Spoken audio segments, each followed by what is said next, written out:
welcome to another episode of the Underground Bunker podcast. This is your proprietor, Tony Ortega, and I'm really thrilled that this week my guest is Karen Pressley, somebody who should be well known to the readers of the Bunker. But I'm also very happy that I've kept up on Facebook with you, Karen. You've really run a lively group there, and it's been a lot of fun. You and I lately have been chatting about Scientology things, haven't we? I know. Well, you're talking about the SWAT group, Scientology whistleblowers. What's troublemakers? And Right. yeah, you've been doing some great writing, and I just couldn't. I mean, I really have been enjoying some of your pieces, but it's been great to go back and forth on that group. Well, that's a lively group, and I always enjoy your reactions because you know this stuff so well, and you really recognize when something interesting has happened in Scientology. So I'm glad we've been communicating that way. But let's also fill in some people who may not be so familiar with who you are. You were in Scientology quite a long time, but you've also been out sometime. Well, you've got a big anniversary coming up. Tell us about that. Yes. Well, I was in Scientology from like 81 to 98. So, you're looking at almost 2 decades there. But I escaped for the third time Ooh. in 1998. So this year I'm celebrating my 25th anniversary outside of Scientology and also out of the Sea Org. So yeah, it's definitely a milestone year to this year.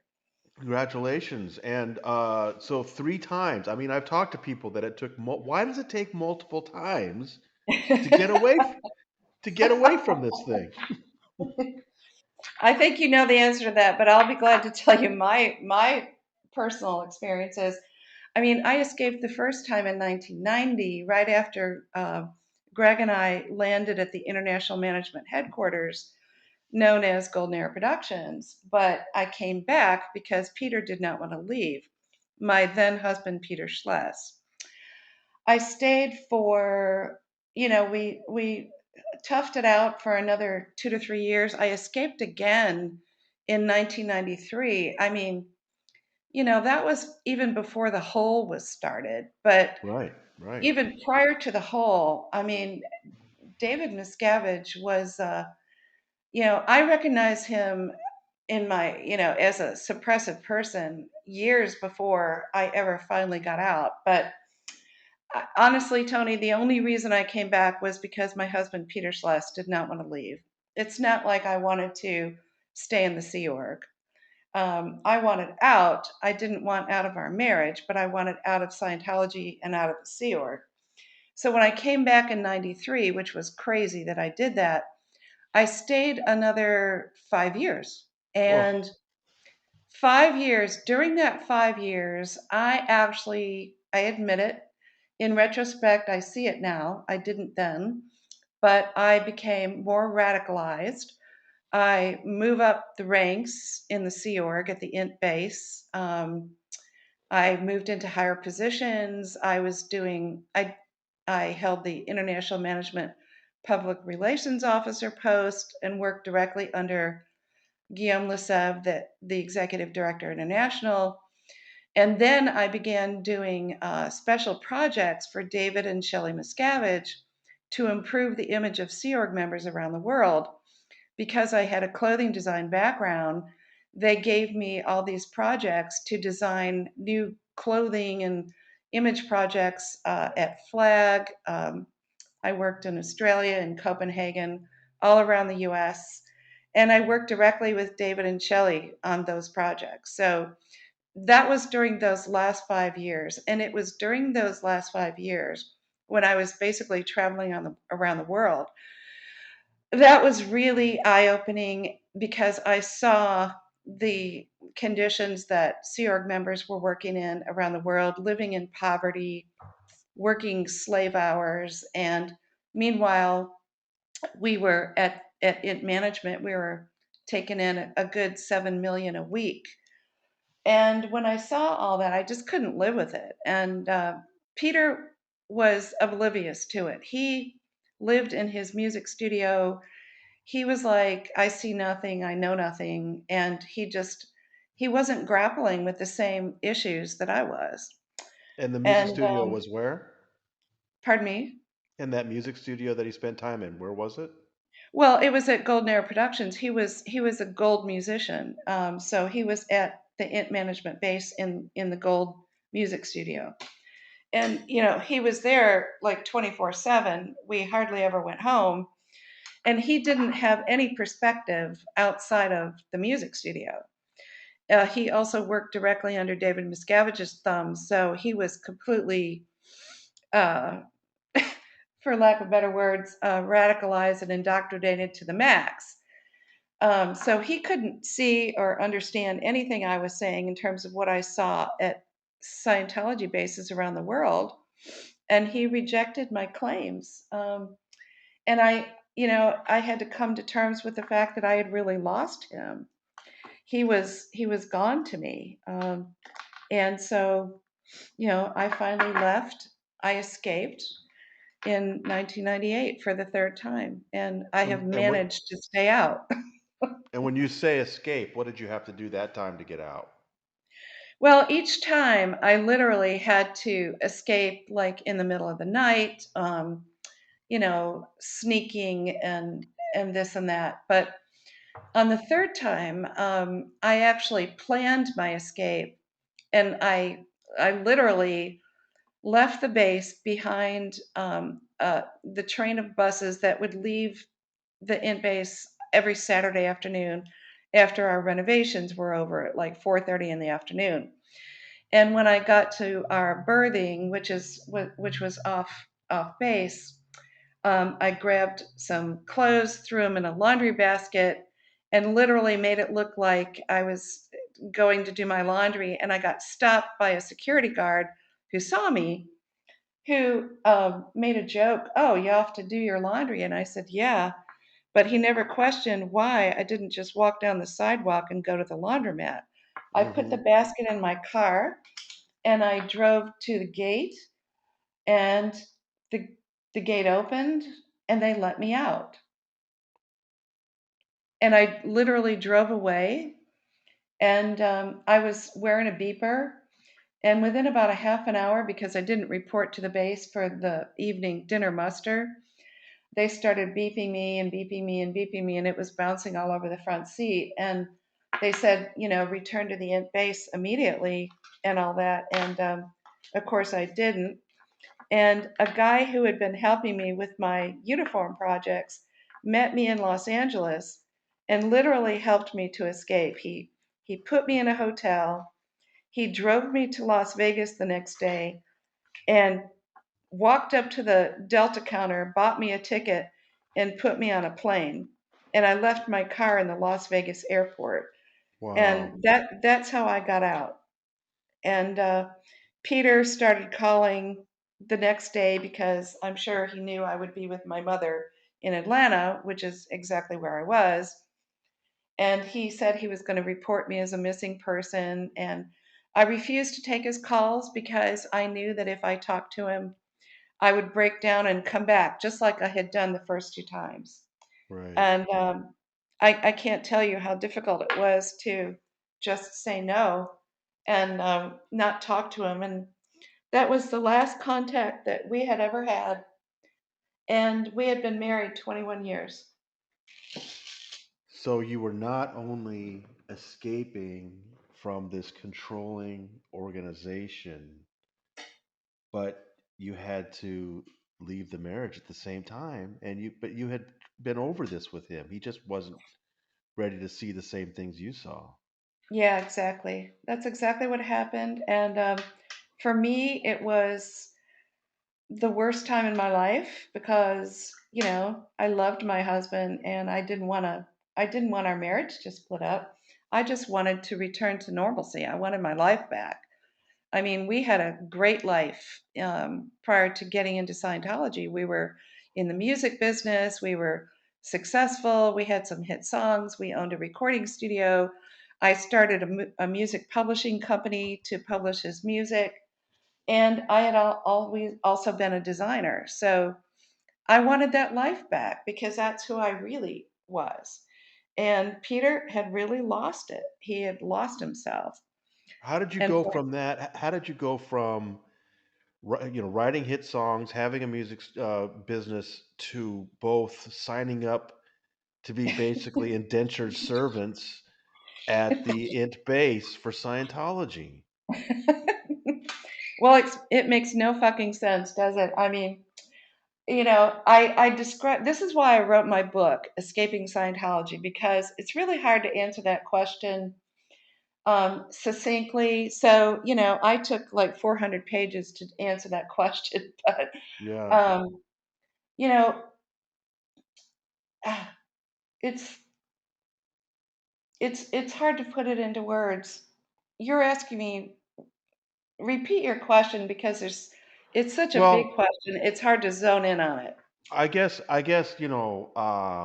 How did I I rem- how did I make the choice to go I in? mean, I remember you describing how bad it got. I think at one point you were writing about how you were physically ill. You'd been working 24 hours a day, doing some special thing where they took you off your regular job and they were making your whole unit like what was it? Redesign, refurbish the mess hall or something, Oh and yeah. the work just made you physically sick, Yep. and you just couldn't find a place just to lie down. It was just like so awful.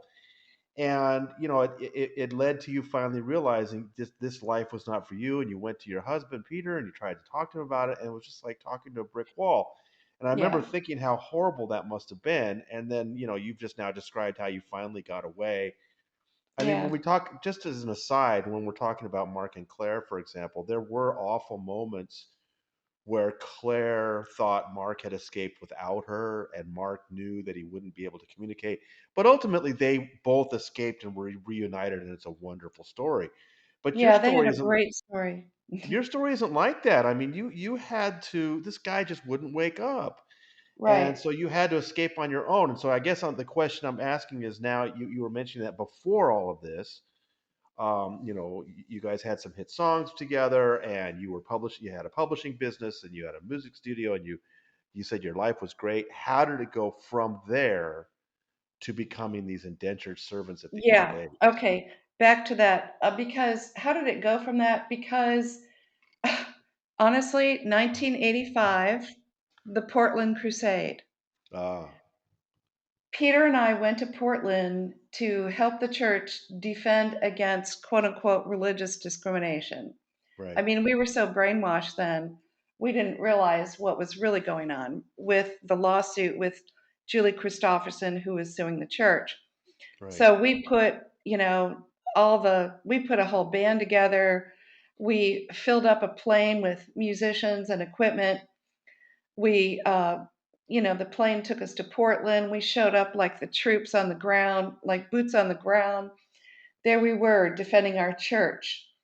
And it was during those weeks of crusading, concerts in the park, working with Sea Org members who worked 24/7 to support what they believed in. We had never seen, or we had never been part of what we considered at the time to be a higher purpose. uh-huh. And it just, the whole time in Portland, honestly, that's where we became radicalized. I Or see. that's where it's not where it started, but it's really where it peaked.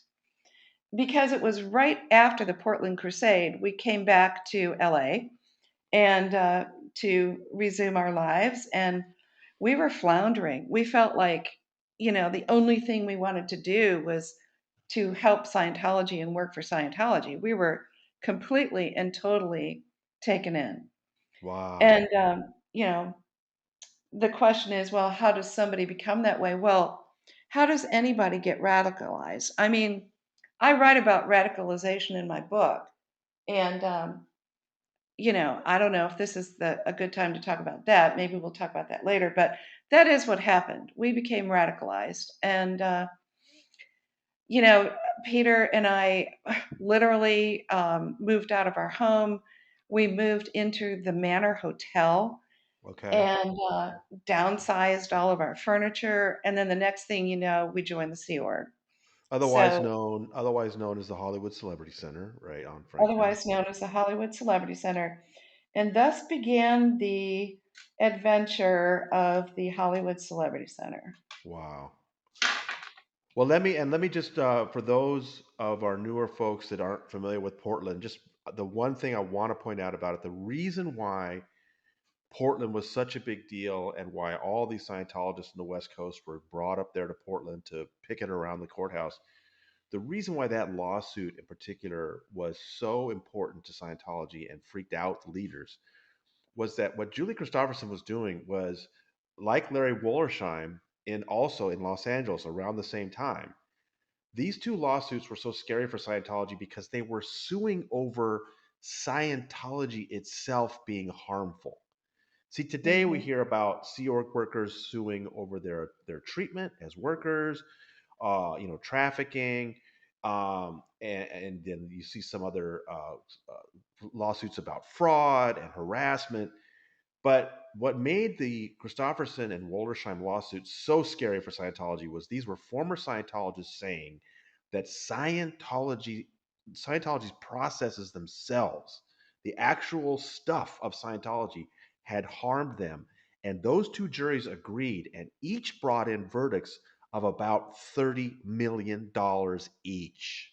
Right. So imagine if anybody who had ever been in Scientology then went to court and said, "Yeah, this stuff is harmful." I mean, it was a nightmare, and that's why Exactly. Scientology fought so hard.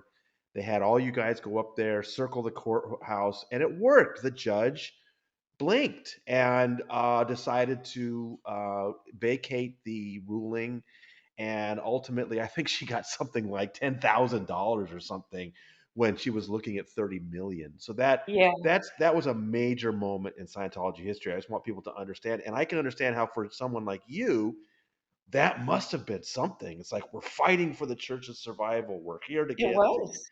and it must have felt like this, it doesn't get more important than this. It didn't get more important. I mean, at the time, I mean, Peter and I were not. We weren't working for the church yet. Right, We were public of Celebrity Center, right, and so the president of Celebrity Center, as well as executives from Author Services, who were really running the show, were calling us personally and relying on us to put like celebrity and musicians together to go up and support the church. So we were being like relied on, like we were, in charge of this little project of getting people up there. And, it became, there wasn't anything more important. That became the most important thing in our lives at the time. right. So, you So know, then you came back and you got involved with Celebrity Center. Please tell me about that period when you were there and what you were doing there. that even in my book, I write, I really, really enjoyed, like, I actually loved the activities that I was involved in there because I was all about working with artists and, Peter being a musician, me being his assistant, so to speak. Uh, and I myself was a designer. I loved what Hubbard wrote about artists can create a new civilization because artists deal with the level of aesthetics and they can change minds and they can change the world. So, at that point in my life, it was like, I like the idea of being a world changer, making the world a better place. Sure, sure. Who wouldn't want a civilization without war and insanity and criminality? And artists can make a big difference. So that was my crusade. I took that up as my own personal crusade, and we started all sorts of artist groups. We were filling the place with people, and you know the people running the place at the time just loved us because we were bringing so many people in. And, then our quest became to recruit celebrities into Scientology. So that's what we worked on. And, you know, we brought a lot of people in. We brought people in from Santana, from, different musicians. we failed more than we succeeded, but we were still like really active zealots. We were literally zealots. And then, I signed my SEER contract, and then I became, they posted me in an executive position at Celebrity Center. I was the celebrity public secretary, so I was over all the divisions that brought in new people. And so, we were just had the place hopping. I mean, we were having a great time, but then the reality of Zurich life really set in, and I knew I had made a really bad mistake. And it's like at the time I was a Zurich member and Peter was not yet, and so we lived in two different worlds. But ultimately, they sent me away for executive training. I did what's called the OEC, the Organization Executive Course, where you study all the green volumes and you learn all the Hubbard policies on how to run an organization. And when I got out, they posted me as the commanding officer of the Celebrity Center Network, which at Wow. the time, there were 13 celebrity centers around the world.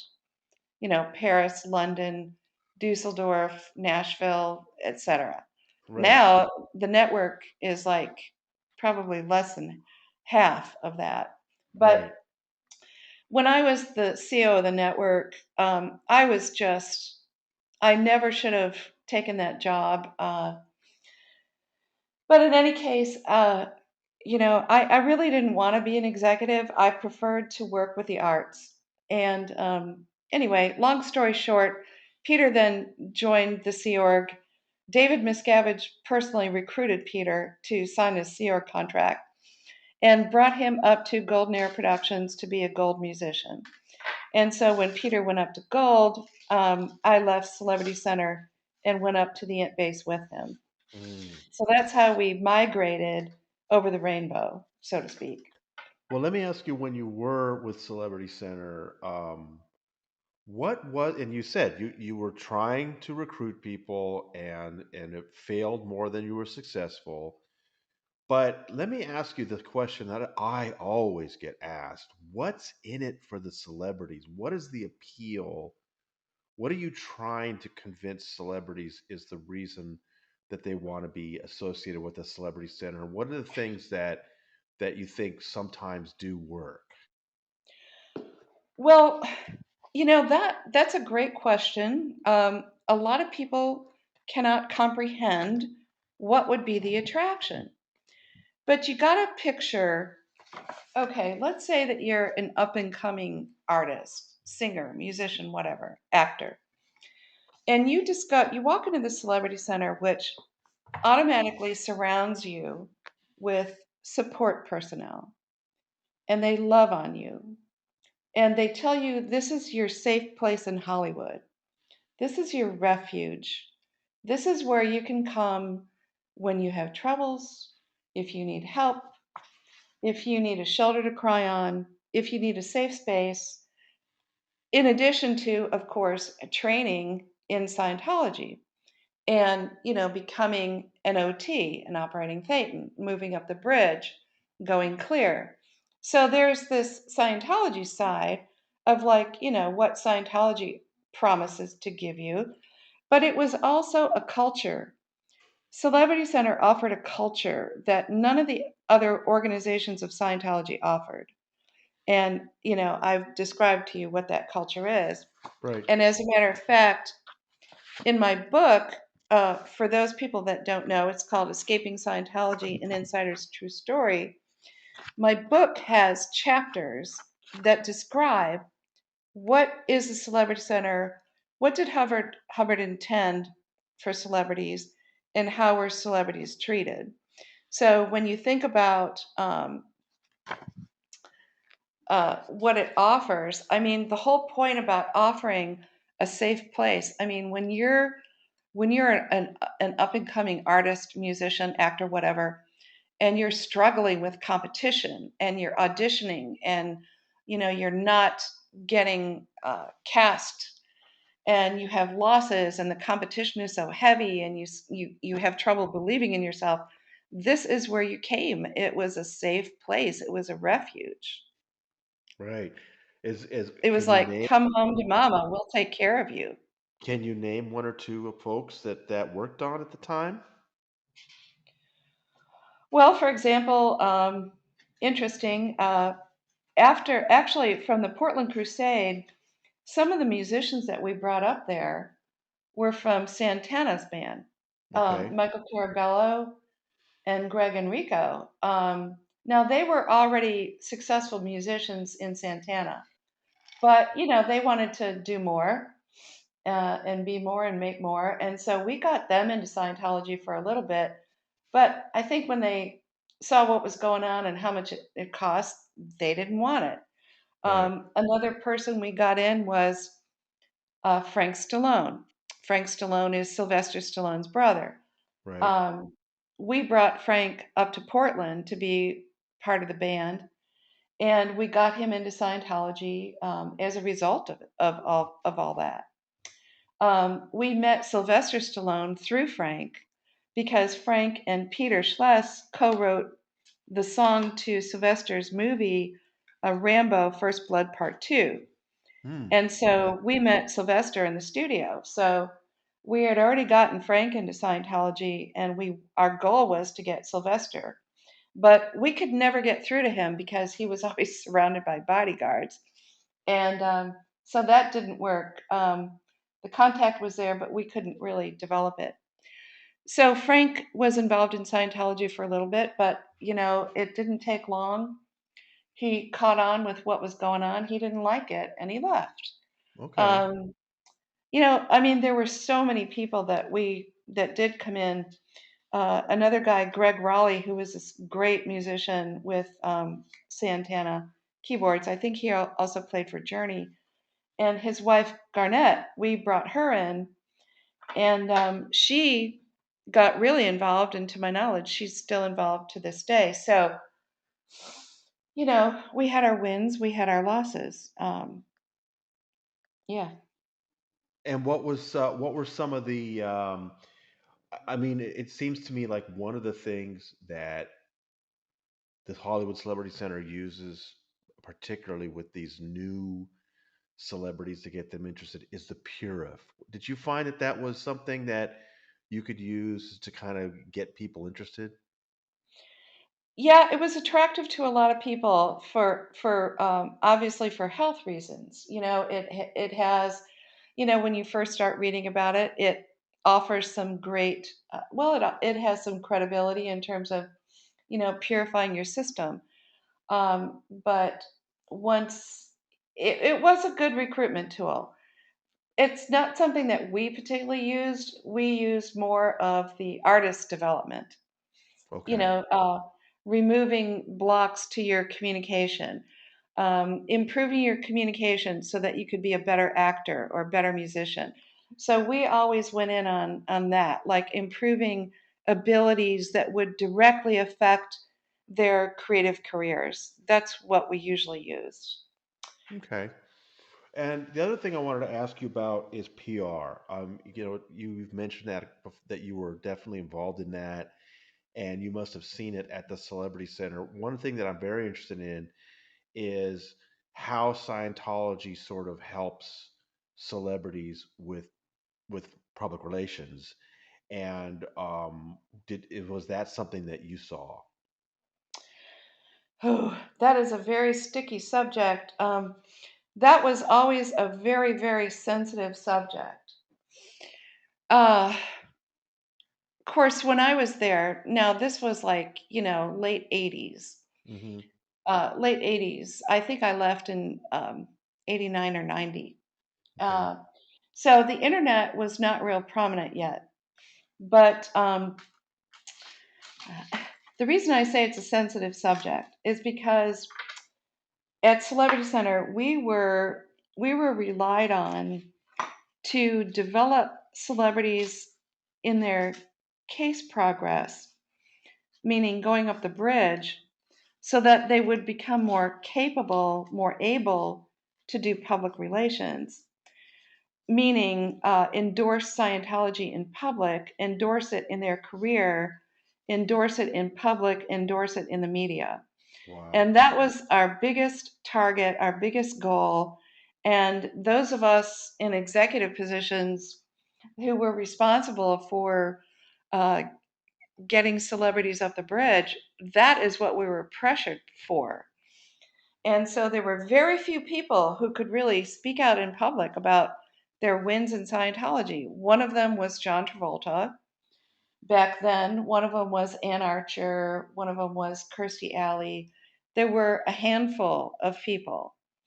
And so there was different ways of dealing with public relations. One of them, the main one, was make celebrities capable of doing PR for Scientology via their careers and their friends. Hmm. The president's office was tasked with bringing celebrities in all the time for, like, here, sit on the couch and have a cup of tea and let's talk about who you know. And they would literally strategize Wow. who the celebs knew, and they would create like little programs. And those were their that became their mission of Wow. how to bring in other celebrities, and they would strategize. In fact, there was a time when I think it was Sue Young McClay. I can't remember her name fully then, but she was constantly threatened that if she didn't get this celeb or that celeb to bring in a new friend or to bring in a new person or to set up a book one auditing session, she was constantly threatened with being assigned to the RPF, Scientology's prison camp, Right. because her whole job was to get celebrities to disseminate Scientology. Wow. So when you talk about public relations, um, a celebrity had to be able to talk to other people about Scientology, share their wins, tell them why, they should come in. And back then it used to take a lot because Hubbard died in 86, and Scientology had a lot of bad press at that time. There were bad court cases, and Right. Scientology had some really bad PR around that era. So it was really hard to train the celebs to do what we wanted them to do, and but that was what we were tasked with. Now, there's other aspects of public relations too, which is, you know, when things go bad, Right. how did the church try to use celebs to fix it? Okay. And that's a whole other can of worms. Well, the reason I was bringing that up was that there was some very bad PR for Scientology this week. I was actually traveling this weekend and didn't get to react to it immediately, but I wanted to bring it up with you. And that was this weekend. Well, just as a to back up, remember at the Golden Globes early back last month, a comedian there cracked a joke about Shelley Miscavige, and that was a huge deal. But it was a comedian that doesn't really know what he's talking about.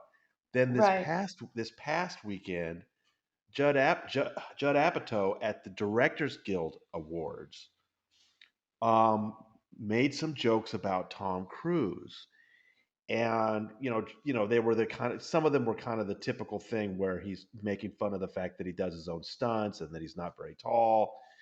But there were a couple of really pointed jabs at him and Scientology in particular.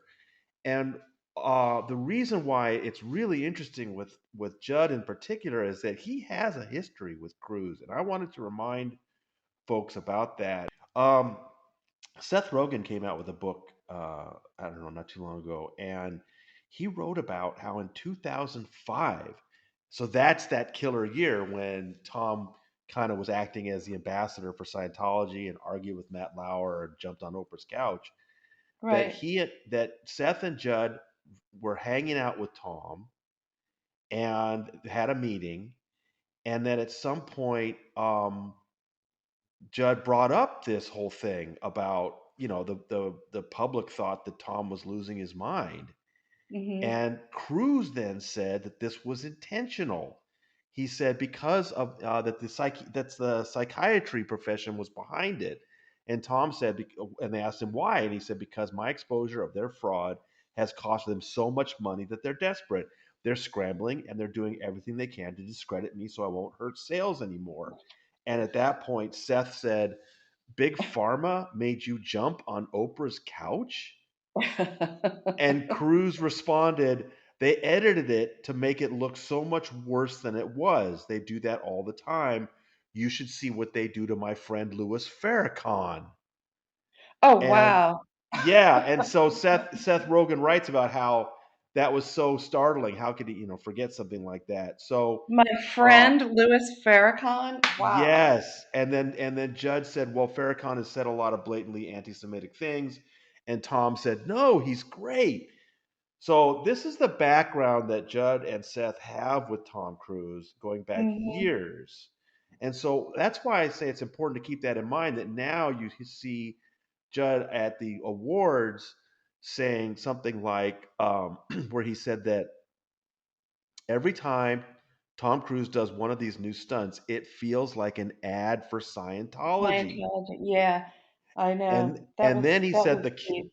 the killer one. He said the only thing Tom Cruise seems to be afraid of is co-parenting and antidepressants. Antidepressants. I know. That was Now we deep. now we know about the antidepressants thing with him and Matt Lauer and all that, but just that simple allusion to co-parenting. What is Judd saying there? He's saying it's making a reference to Tom Cruise basically ditching his daughter, which Right. nobody ever makes that reference in public, and it's so shocking.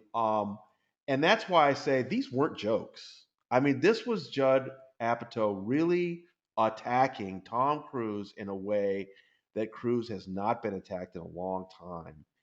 Yeah, those And were some serious digs. so that's my question for you is, I mean, this seems like a really bad thing for both Tom Cruise and Scientology. You've been behind the scenes. What would you expect Scientology would be doing after, something like that happened? Whew. Well, this is a lot to unpack because there's a lot going on here. First of all, with Judd Apatow and Seth Rogen, I mean, they. I'll get to that in a second. I just wanted to mention.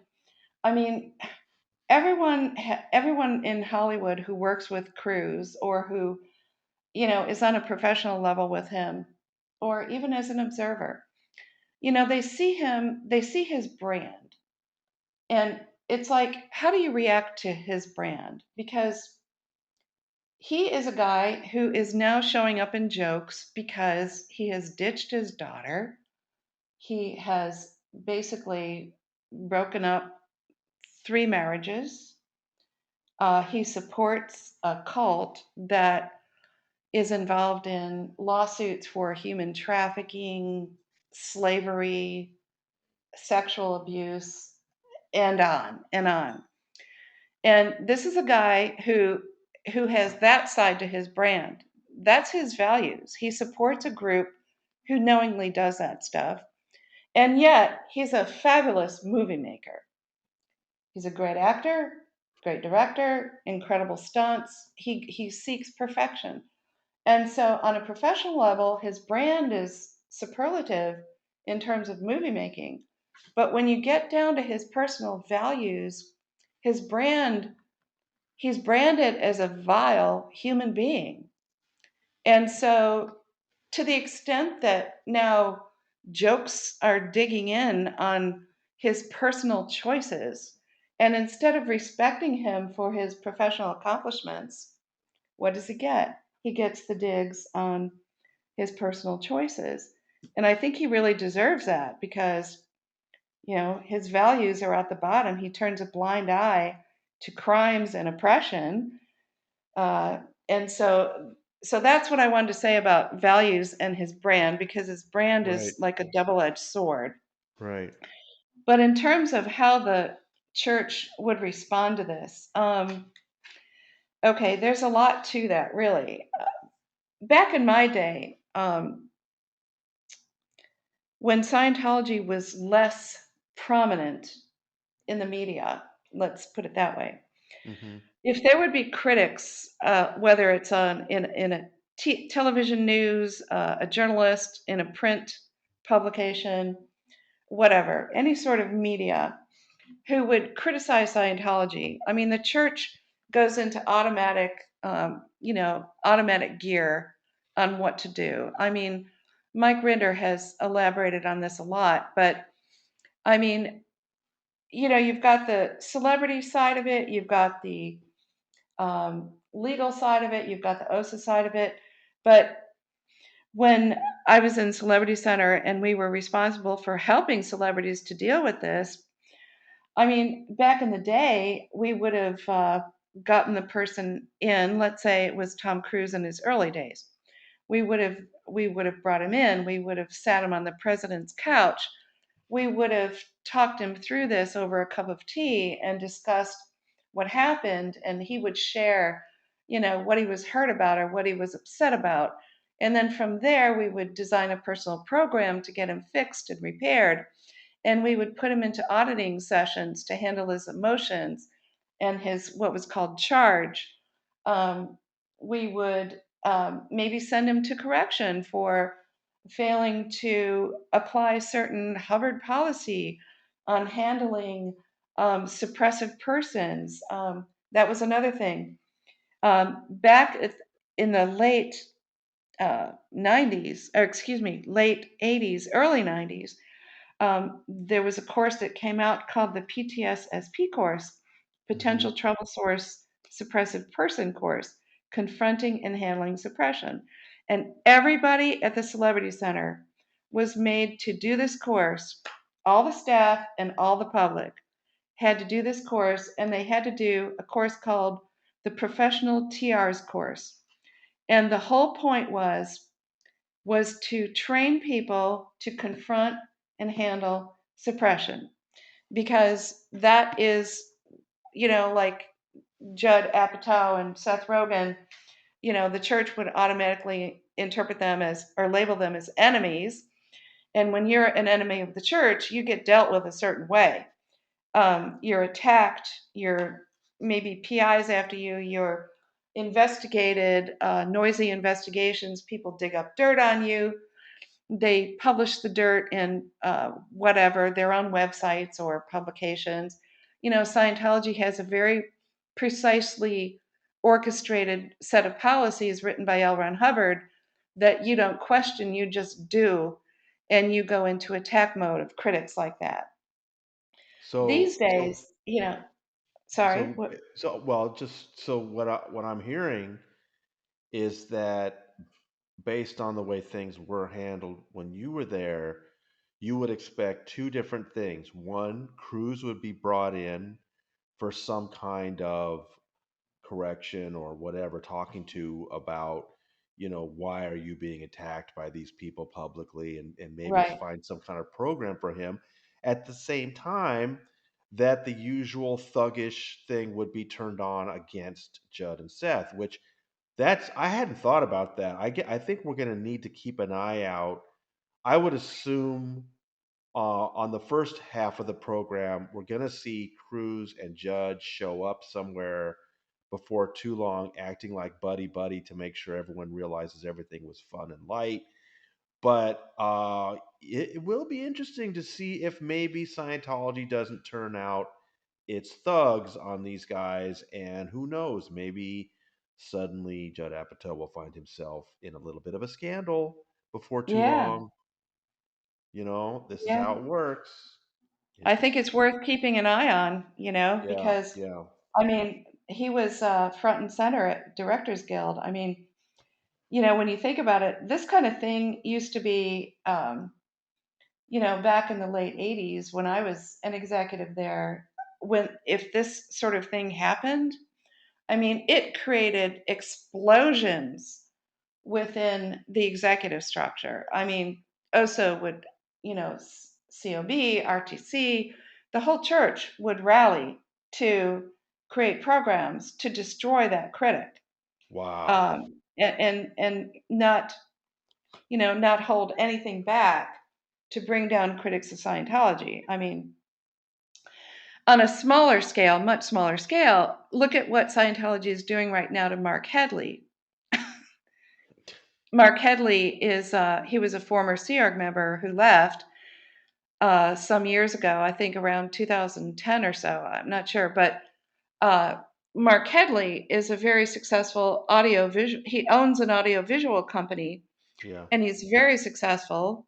He has clients all around the country, and right now Scientology is has gotten a list of all of Mark's clients and has sent letters to all of Mark Headley's clients defaming him in the letter and including a picture of him drunk laying on a sidewalk Right. and saying, is this the kind of person that you want to entrust your business with? And so they're attempting to destroy his company currently. This is 2023. I mean, the photo that they're sending around of him was from 2006. Yeah. When he first got out, and he got drunk one night on his birthday. He had too many rum and cokes. And so, but that's, Mike Render did a great job explaining that's called a noisy investigation. And they're doing that because L. Ron Hubbard says to do it. They don't think about, how ridiculous they're making themselves look, sending letters to clients about Mark's drunkenness in 2006. Are you kidding me? But this is lunacy. But that's the kind of thing that, if Rogan or what's his name, Judd, uh, find themselves all of a sudden getting funny looks from people, or saying, "Hey, did you do this back in 20 years Right. ago?" Right. You know what I No, mean? It's like that's it's the kind of definitely, yeah, it's definitely something to keep an eye on. It might happen, and that's the kind of lunacy that could happen.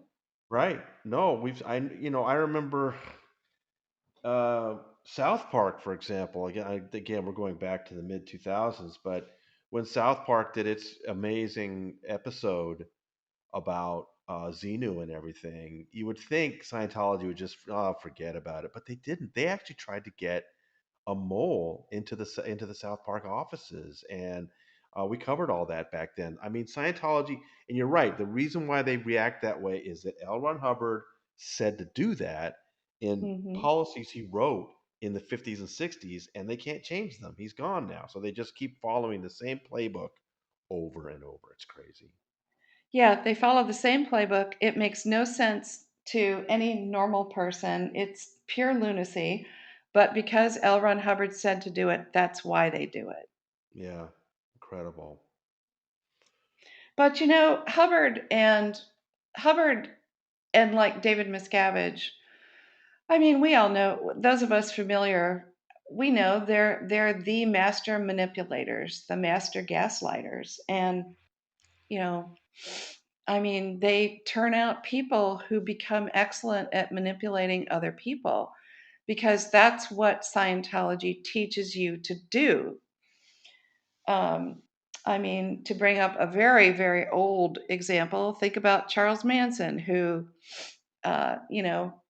took what he learned and he taught other people he manipulated people to believe that they should murder who he said to murder. So they did that. That's an extreme example, but I mean, think about how Tom Cruise, after you and I originally talked about this topic, I was thinking about how Tom Cruise has been radicalized. And yeah, he makes a choice to stay in. But honestly, I understand radicalization, and I wrote about it in my book. And I think about Cruz, how he's radicalized. And, even though he tried to recruit Judd Apatow and Seth Rogen some years ago, he's tried to recruit a lot of people into Scientology. Yeah. Fact is, he is such a radicalized guy. Who knows what he will do to them?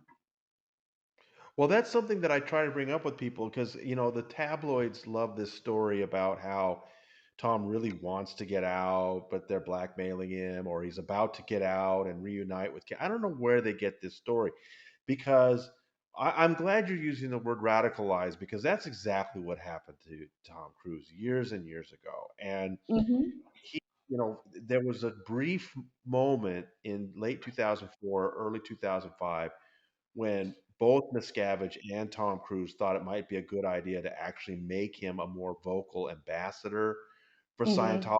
And that was disastrous. And so they stopped doing that. But that doesn't mean he's any less radical because, I mean, one of the things is, celebrities get to break the rules. And so if Right. Tom Cruise wanted to, he could have kept seeing Surrey this whole time. Nobody would ever dare to tell, even David Miscavige would not dare to tell Tom Cruise, his number one celebrity, that he could not see his daughter. So the question is then is why did Tom choose Scientology over Surrey if nobody at Scientology was forcing him to make that choice? And I think you've hit on it. It's that he's been so radicalized that Hmm. Scientology is the number one thing in his life, even over his own daughter. And, I've told so many reporters this over the last, I don't know, 5 years or so, Karen. They will ask me why, what's going on there. And I keep telling them, because they keep saying, oh, but Scientology must be keeping him away. And I'm like, they can't. He's a celebrity. If he wanted to, Hmm. he could see her. So why doesn't he? I try to get these reporters to think about that and to ask the question, why did Tom choose Scientology over his daughter? And you've got the answer. He's been radicalized.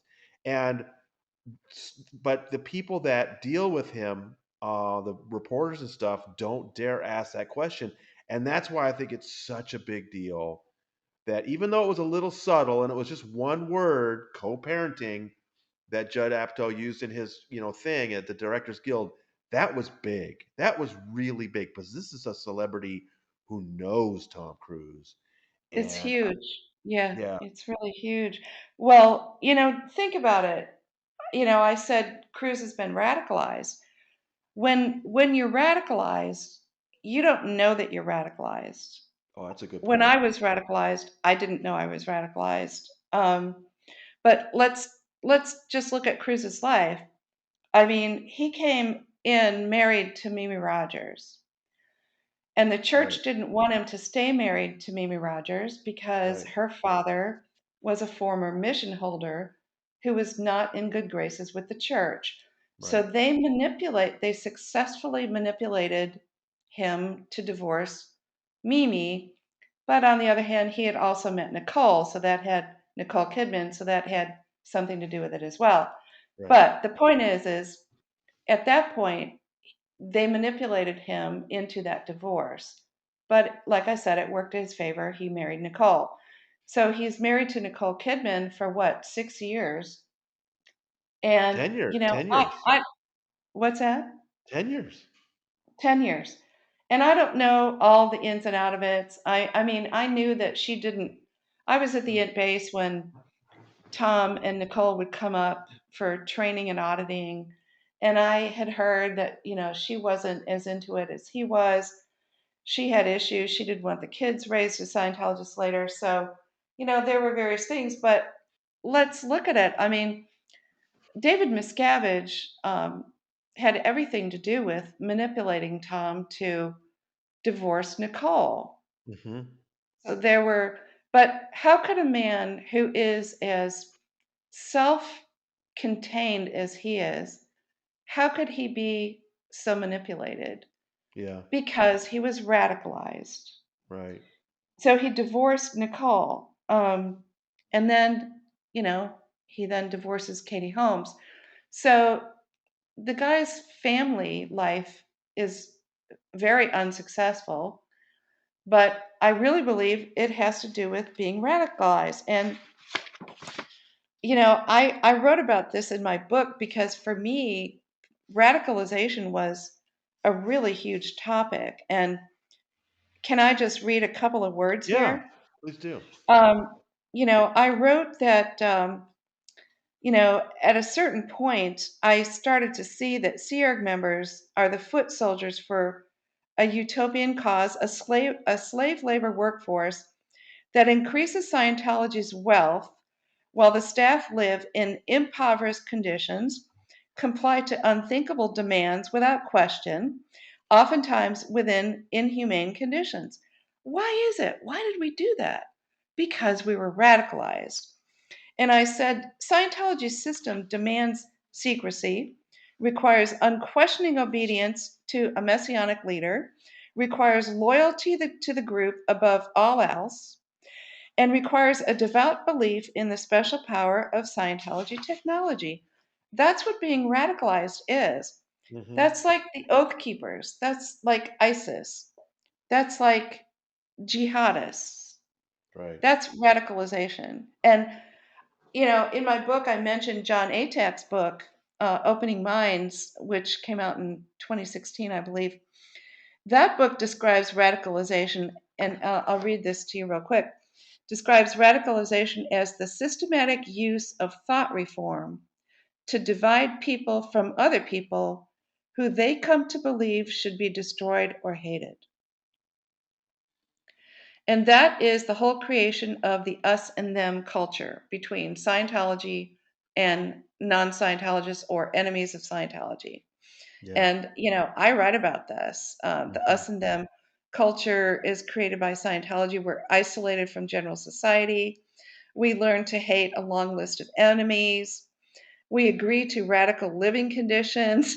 We couldn't get pregnant. We had abortions. I mean, or couldn't get married at all. That's radicalization, you Yeah. know? And Cruz is radicalized.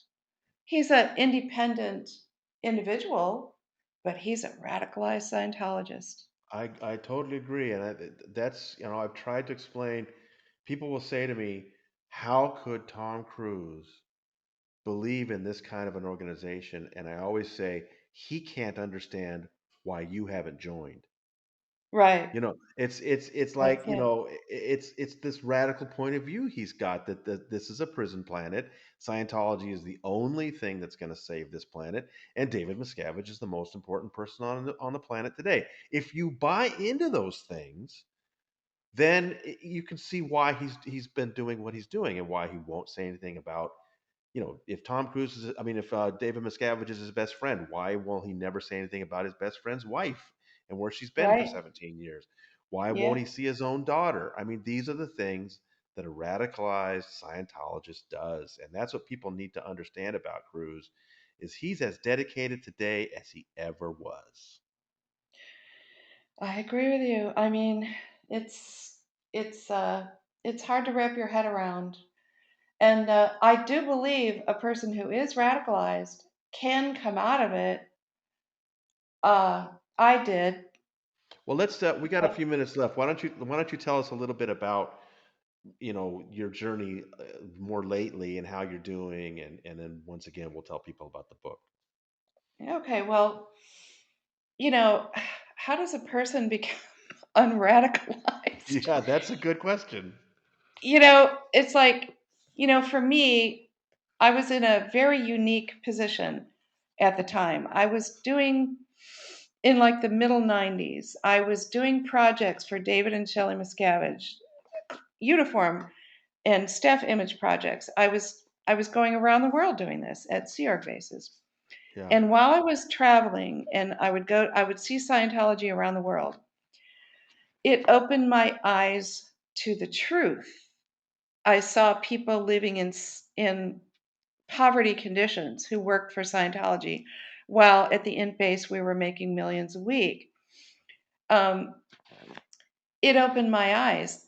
I mean, yes, I was radicalized, but I mean, I think my own personal values clashed. It's a matter of right and wrong, Yeah. and I think my own personal values kind of began to. They had been oppressed for so long by Scientology beliefs that when I was traveling, I got some space. I was connected with the real world. And I really believe that that's what helped to open my eyes. That, and also being at the int base and seeing horrific stuff going on that Miscavige and some of the other leadership were responsible for, such as staff abuse and on and on. And for me, that's what cracked through. That's really what cracked it through, and that and my desire to get my life back. Now, somebody could say to me, "Well, then you weren't really fully radicalized, were you? Because if you were, you wouldn't consider these things." Well, I don't agree with that because I think a person who has a soul and a conscience, as long as you're not a sociopath or a dyed in the wool narcissist, I think that, your personal values, your sense of right and wrong, and also your own sanity is what can get you out. I really believe that that's what, like all the people that started to leave the exodus from the int base from like 2006, 2010 is when the most people left. That's when Leah Remini left, Mike Rinder left, Mark Headley left, Mark and Claire. A lot of people left because they Right. were seeing so much abuse at the int base and actual psychotic sickness. I mean, the shit that Miss Scavenge was doing to people, I mean, it finally cracked through. They were finally able to question what they believed about Scientology. And interesting, you compare that to somebody like Tom Cruise, who has been coddled and protected and supported and defended. He has never, he's never had, uh, I mean, how would I know? I don't know him personally. I don't live in his household, but he hasn't encountered the kind of stuff that we did. I don't know how Right. else to explain it, but I just don't believe he's going to break through. I mean, if he's gone this long separated from his daughter, what in the Yeah. world would ever cause him to step away? Well, maybe that's what Judd was trying to do. Maybe Judd's trying to do him a favor. Who knows? I mean, that could be the knock. I don't know. Maybe if that could be a knock that sort of helps steer him in the right direction. Or the church will come back hard on those two guys, Judd Apatow You and Seth know, Rogen. that reminds me of a conversation that I had with my then husband, Peter Schless. We were on a rare leave of absence for 3 days because we convinced our seniors to let us go to a family reunion because we hadn't seen our family in so long, years, maybe 10. So we had a couple of days off and we flew into Atlanta to see my family. And then we rented a car and drove up to the Smoky Mountains.